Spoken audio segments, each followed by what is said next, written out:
Honoured guests, colleagues and friends, conference. It's an honour and a privilege to have been elected President of the largest union representing teachers and head teachers in the UK.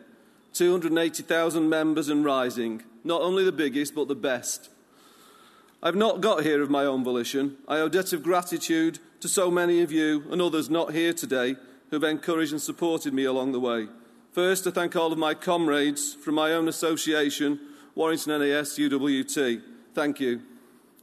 I thank colleagues from District 6, from the North West Regional Centre, and thanks to Jeff Smith, Karen Hotwood and Dave White for giving up their time to help me along the election trail. In addition, I'd like to thank all the associations and federations for supporting and nominating me. Thanks also to my comrades from Wigan NASUWT, Peter Bentley and Steve Wilson for all their help. I want to thank my school, Cardinal Newman High School, Warrington, for supporting my trade union roles. Thanks to my head teacher, Vincent Love, who always sought advice from NASUWT before doing anything in the school, and who was a great source of support and encouragement. He was also an excellent head to work for. Like me and you, he believed the job was hard enough without making it more difficult by imposing unnecessary workload on teachers.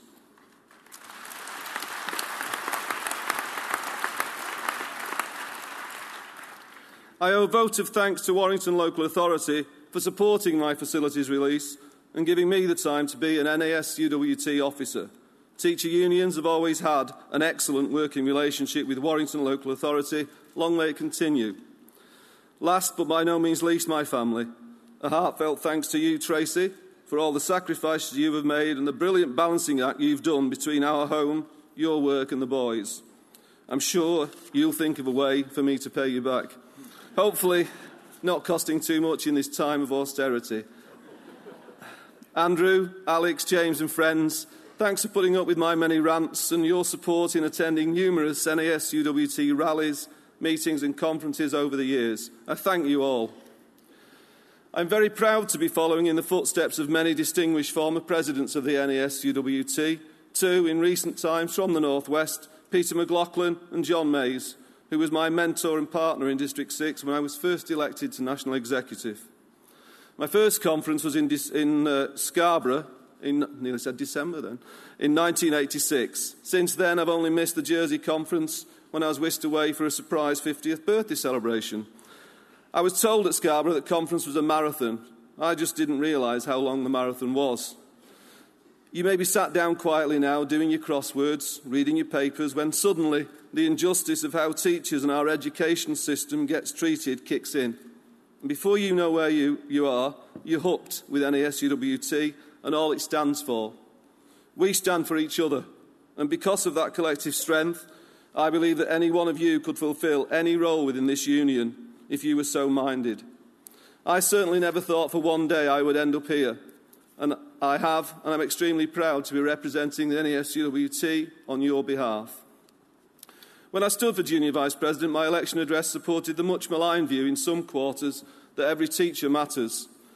The NASUWT believes, and I wholeheartedly believe, that putting teachers first is the key to raising motivation and morale in our schools, when so many are happy to denigrate our education system and our teachers for political gain. Putting teachers first is the key to recruiting and retaining quality teachers.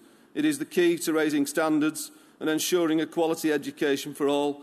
It is the key in establishing a fair and just society. Crucially, it will ensure that all our children receive a quality education that maximises their potential.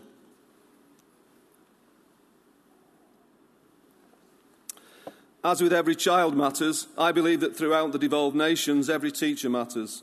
That teachers should be well paid, have decent conditions of service in a safe, healthy working environment, and be treated with respect as competent professionals. I passionately believe that a strong, vibrant NASUWT, which reaches out to and serves the needs of all members, is the best way to achieve this.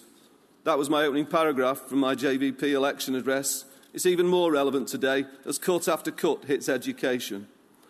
With a well-motivated, respected workforce in every school, we will achieve the best educational outcomes for all children. So I still fervently believe that every teacher matters, that there should be parity throughout the devolved nations, but at the heart of our education system, we should be governed by the maxim of equality for all, the right for every child to have equal opportunity to benefit from access to education must not depend on the amount of money you earn or where you live. Education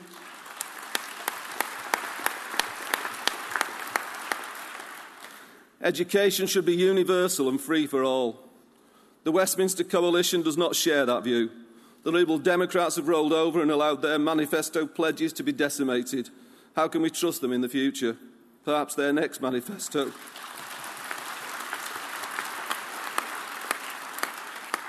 Sorry, my voice is a bit croaky. I've just had a bit of a cold. Perhaps the next manifesto should be entitled How to Turn 60,000 Students into Dropouts. Cut EMA and EMAG, raise tuition fees. Easy. The regressive taxation and legislation fast-tracked through Parliament will create a society that is split by racial and social division that may be impossible to mend.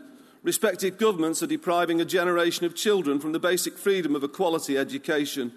The First Ministers for Wales, Northern Ireland and Scotland did meet with the Chancellor prior to the Comprehensive Spending Review to express their collective opposition to the proposed savage cuts. It's a pity that these respective ministers did not stick to their principles but used the cuts imposed by the Westminster Government to attack school teachers' pay and conditions.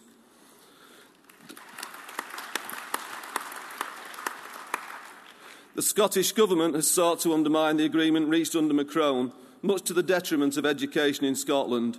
In Northern Ireland, little has moved on the road to parity, with Stormont using the political vacuum as an excuse for the impasse, while in Wales the Assembly has introduced transformation as a part of the modernisation agenda, resulting in redundancies and an overall attack on staffing structures in Welsh schools. Savage budgetary cuts to our public services and to our state systems of education demonstrate an ideology that benefits the few at the expense of many. Frozen salaries, reduced pensions, unqualified teachers in free schools and academies, redundancies across the public sector, and increases class sizes create even greater disadvantages for the children of working families to overcome. The Education Bill going through Parliament puts legislation in place to destroy our state system of education and create an education underclass. While we seek parity for our members in Northern Ireland and Wales, the NASUWT in Scotland will fight to defend what has been achieved already. Our streets have already been filled with mass public demonstrations against a government intent on taxing working families. The cry that we are all in it together is the rallying cry of the con men and women of the coalition. The 21 multimillionaires in the Cabinet do not have to make the same sacrifices that have been imposed on working families.